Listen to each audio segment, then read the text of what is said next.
कल भी कह रहा था मैं कि क्या ब्रांड मोदी डाउनवर्ड जा रहा है। आखिर ये सवाल लेकर आया था और यहीं से अब उस सवाल को अब दोबारा आपके साथ सामने ला रहा हूं और ये समझने की कोशिश कर रहा हूं कि क्या यहां नीचे न जाए इसलिए हड़बड़ी में कुछ से कुछ हो रहा है, ये माना जाए, इस ढंग से देखा जाए, क्या देखा जाए, किस रूप में देखा जाए।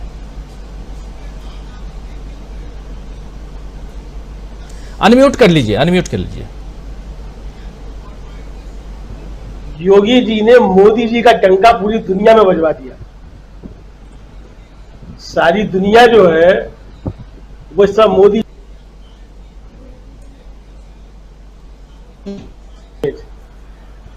और जैसा आपने भी कहा कि अल जजीरा से लेकर के और CNN और क्या क्या सब जो है वो सब कोई नहीं कह रहा है कि उत्तर प्रदेश में क्या हुआ, सब कह रहे हैं भारत में क्या हुआ। और सब कह रहे हैं कि भारत में एक लॉ मेकर की हत्या जो है वो टीवी के कैमरों के सामने जो है लाइव शूट आउट हुआ। पूरी दुनिया जो यही कह रही है और ये डंका मोदी जी का पूरी दुनिया में बज रहा है। तो अब ये पता नहीं भारतीय जनता पार्टी के अंदर क्या चल रहा है क्या नहीं चल रहा है, आपस में कुछ चीजें तय होती हैं कि नहीं होती हैं। हालांकि कानून व्यवस्था राज्य का प्रश्न है और राज्य उसको संभालता है कि किस तरीके से कानून व्यवस्था जो है वो की जानी चाहिए। लेकिन दुनिया तो नहीं जानती ना कि उत्तर प्रदेश का मसला है, दुनिया तो जानती है कि मोदी जी का डंका बज रहा है दुनिया में, तो डंका मोदी जी का बज गया है। तो ये जो है वो डाउनवर्ड चलने की जो चीज है वो अभी बताया गया था, ये कुछ सर्वे आया था, ये मोदी जी जो दुनिया में टॉप पे चल रहे हैं पॉपुलरिटी ये उसमें। फिर दूसरी वो खबर आ गई कि वो जो 100 प्रभावशाली लोग हैं उसमें मोदी जी नहीं है, शाहरुख खान आ गए हैं। तो अब ये सब तो चलता रहता है, रेटिंग वेटिंग सब चलती रहती है। लेकिन बहरहाल जो है राजनीति जो भी कुछ हो रहा है खासतौर से उत्तर प्रदेश के अंदर, मुझे लगता है कि ये कानून के राज की समाप्ति की जो है खुली घोषणा है। अगर प्रदेश के मंत्री और बड़े नेता जो हैं अगर जो है ये कह रहे हैं कि साहब ये न्याय हुआ है, कुदरती न्याय है, तो मुझे लगता है कि इस तरीके की तमाम बातें करने वाले लोग उन 3 हत्यारों के पक्ष में खुल करके खड़े हुए हैं जो भी इस तरीके की बातें कर रहे हैं। तो आप अतीक अहमद के विरोध में हो सकते हैं, मैं भी अतीक अहमद के विरोध में था, आज भी अतीक अहमद के विरोध में हूं। लेकिन अतीक अहमद के विरोध में होने का मतलब यह नहीं है कि आप उन 3 हत्यारों के पक्ष में जाकर खड़े हो जाए। तो जो लोग भी इस तरह की बातें कर रहे हैं वो उसके पक्ष में खड़े हुए हैं। तो ये तो थी राजनीति उत्तर प्रदेश में जो चल रहा है। दूसरा जो महाराष्ट्र में चल रहा है, मुझे लगता है कि महाराष्ट्र चूंकि राष्ट्र से भी बड़ा है और ये राष्ट्रवादी लोग जो है इनको महाराष्ट्र हमेशा चौंकाता रहा है। तो देखना यह है कि जैसे कल उद्धव ठाकरे ने कहा भी है कि इनका हिंदुत्व जो फर्जी है और असली हिंदुत्व हमारा है, हम राष्ट्रवादी असली हम हैं और ये फर्जी राष्ट्रवादी है, इसी तरह की कुछ बात कही है उद्धव ठाकरे ने कि ये तो जो है वो क्या गौमूत्र पीते हैं, कुछ इस तरीके का। तो अब जो ये सावरकर के पीछे छिपने की जो कोशिश करते थे तो उद्धव ठाकरे तो सावरकर की बात कह रहे हैं गाय के मसले पर। सावरकर गाय को माता मानते ही नहीं थे। भारतीय जनता पार्टी उत्तर भारत में गाय को माता मानती है।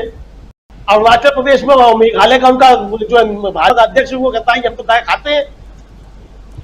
तो ये जो चीजें चल रही है महाराष्ट्र में, मुझे लगता है कि महाराष्ट्र भी भारतीय जनता पार्टी के लिए काफी चौंकाने वाला हो सकता है। जो आने वाला समय है उसमें महाराष्ट्र में बहुत सी चीजें हो सकती हैं। शरद पवार क्या खेल खेल रहे हैं या सुप्रिया सुले क्या कह रही हैं, अजीत पवार क्या खेल खेल रहे हैं, शिंदे क्या कर रहे हैं। मुझे लगता है कि शायद भारतीय जनता पार्टी जो है वो पवार साहब को या अजीत पवार को या किसी और को शायद ये मौका नहीं देगी कि अब वहां कोई और खेल हो सके। उससे पहले जो है महाराष्ट्र के अंदर कोई बड़ी चीज हो सकती है, सुप्रीम कोर्ट का कोई निर्णय आने से पहले ही। तो हो सकता है कि यहाँ के लोग जो है वो कर्नाटक से पहले जो विस्फोट की बात चल रही है महाराष्ट्र में कोई नया विस्फोट हो जाए। मतलब शिंदे साहब तो जाएंगे ही जाएंगे, लेकिन हो सकता है कि वहां कोई आने ही ना पाए, इस तरह की कुछ व्यवस्था कर दी जाए। तो ये भी कुछ हो सकता है। तो बहुत सी सारी चीजें हैं। क्योंकि पवार जो है, मुझे लगता है कि राजीव जी अभी उनका समय खत्म नहीं हुआ है और पवार अपने अंतिम समय में ऐसा नहीं चाहेंगे किसी भी हाल में कि उनके पीछे जो है कोई जो उनकी विरासत के लिए हो, तो कोई ऐसी परिस्थितियां पैदा हो कि बाद में जो है घर के अंदर कोई झगड़े चलते रहे। तो पवार अपने घर में कोई दूसरा पावर सेंटर नहीं बनने देंगे। और अजीत पवार चाहे कितने भी बड़े नेता हो, लेकिन शरद पवार से बड़े नेता अभी भी नहीं है। तो अगर उनके मन में कुछ चल भी रहा होगा तो मुझे लगता है कि शरद पवार जो दाव चलेंगे उससे वो सब चीजें फेल हो जाएगी। भारतीय जनता पार्टी जो भी कुछ करना चाहती है वो करेगी। ऐसा नहीं है कि भारतीय जनता पार्टी खामोश बैठ जाएगी या नहीं करेगी। उसने एक तरीके से देखा जाए तो शिवसेना को निपटाने दिया। अब एकनाथ शिंदे मुख्यमंत्री भी नहीं रहेंगे और लौट के शिवसेना में भी नहीं जा पाएंगे। उसके बाद एकनाथ शिंदे का क्या होगा ये देखने वाली चीज होगी। तो भारतीय जनता पार्टी ने बहुत करीने से उद्धव ठाकरे को तो किनारे नहीं कर पाए, लेकिन एकनाथ शिंदे को निपटा दिया है, इतना तो तय राजीव जी। अब कर्नाटक की जो बारी है, यहां से मुझे लगता है कि असली झटका भारतीय जनता पार्टी को लगना शुरू होगा। और जो सुप्रिया सुले कह रही है कि 15 दिन के बाद होगा, हो सकता है 15 दिन के बाद हो या हो सकता है महीने भर के बाद हो, लेकिन कर्नाटक से निश्चित रूप से भारतीय जनता पार्टी के लिए बहुत दुखद खबरें आने वाली हैं। और मुझे बोम्मई साहब का वो बयान जो बाबा याद आ रहा है कि उनके मंत्री का जो ऑडियो वायरल हुआ था, जिसमें वो कह रहे थे कि हम किसी तरह की सरकार चला रहे हैं और चुनाव का इंतजार कर रहे हैं। तो बोम्मई साहब जो है वो चुनाव का इंतजार कर रहे थे, वो चुनाव आ चुका है। बोम्मई साहब ने तैयारी कर ली है कि हम तो अब घर को चले भैया, तुम संभालो जो भी कुछ करना है। तो अब जिन येदियुरप्पा को अमित शाह कोई भाव नहीं दे रहे थे, अब उन येदियुरप्पा के ऊपर जिम्मेदारी यही है कि शेट्टार को इसी तरीके से न्यूट्रलाइज करो कि जो नुकसान हो रहा है उसको करो। तो येदियुरप्पा वो अपने बेटे का भविष्य देखेंगे, भारतीय जनता पार्टी का भविष्य देखेंगे। तो येदियुरप्पा को जितना बेइज्जत भारतीय जनता पार्टी ने किया है उनके आखिरी समय में, अब येदियुरप्पा को मतलब आपने मुख्यमंत्री पद से हटाया, क्यों हटाया भाई येदियुरप्पा को? क्या स्वयं से येदियुरप्पा भ्रष्टाचारी थे? येदियुरप्पा क्या थे? येदियुरप्पा जो आपने हटाया, आपने येदियुरप्पा को हटाते समय क्या एक्सक्यूज दिया?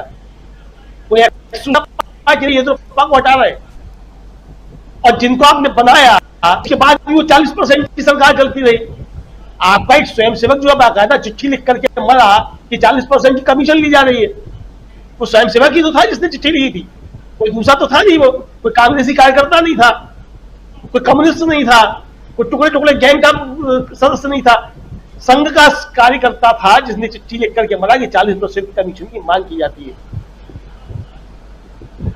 तो आपने येदियुरप्पा साहब को जो इस तरीके से हटाया, तो येदियुरप्पा जो है वो अपने बदला नहीं लेंगे अपमान का। मुझे लगता है कि येदियुरप्पा भी अपने अपमान का बदला लेंगे। और ये जो गुजरात की कंपनी जो वहां जाकर के नंदनी को हड़पना चाहती थी, उस गुजरात को पटकनी जो है वो येदियुरप्पा भी देंगे। राजू जी, कांग्रेस तो दे ही रही है।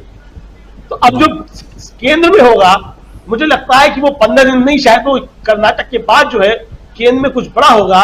और भारतीय जनता पार्टी के अंदर चीजें अब जो है वो तेजी से बदलना शुरू होगी, क्योंकि भारतीय जनता पार्टी के अंदर भी लोगों को लग रहा है कि जिस तरीके से गुजरात के लोगों का प्रभाव बढ़ता जा रहा है भारतीय जनता पार्टी के ऊपर, संगठन पे गुजरात का कब्जा, प्रशासनिक मशीनरी में गुजरात का कब्जा, और जिस तरीके से ये सब चीजें बढ़ रही हैं, इसका जो है मुझे लगता है जवाब भारतीय जनता पार्टी के अंदर अब देने की चीजें तेज होंगी। और संकट जो है भारतीय जनता पार्टी के अंदर बढ़ने वाले हैं। तो इसलिए हो सकता है कि कुछ बड़ा जो है वो केंद्र सरकार में जो कह रही है कोई बड़ा विस्फोट होने वाला है सुप्रिया सुले, वास्तव में कुछ हो, ऐसा भी कुछ हो सकता है। बहुत सी सारी चीजें हो सकती है, लेकिन अभी सब ये कयास है। मुझे लगता है कि कर्नाटक के चुनाव के बाद ही सब कुछ होगा। राजीव, जो भी कुछ होगा जी, कर्नाटक चुनाव। लेकिन देखिए, पैरेलल 2-3 चीजें चल रही हैं। एक तो गोली मारो पर सुनवाई शुरू हो गई और सुप्रीम कोर्ट पूछ रहा है कि ये गोली कौन सी है, खाने वाली है या दागने वाली है? ये खाने वाली गोली तो है नहीं, सुप्रीम कोर्ट ने मीनू जी कुछ बोल रही हैं? मीनू जी थोड़ा डिस्कनेक्ट हो गई हैं, लेकिन कुछ जोड़ना चाहती थी। तो सुप्रीम कोर्ट, जैसे मीनू जी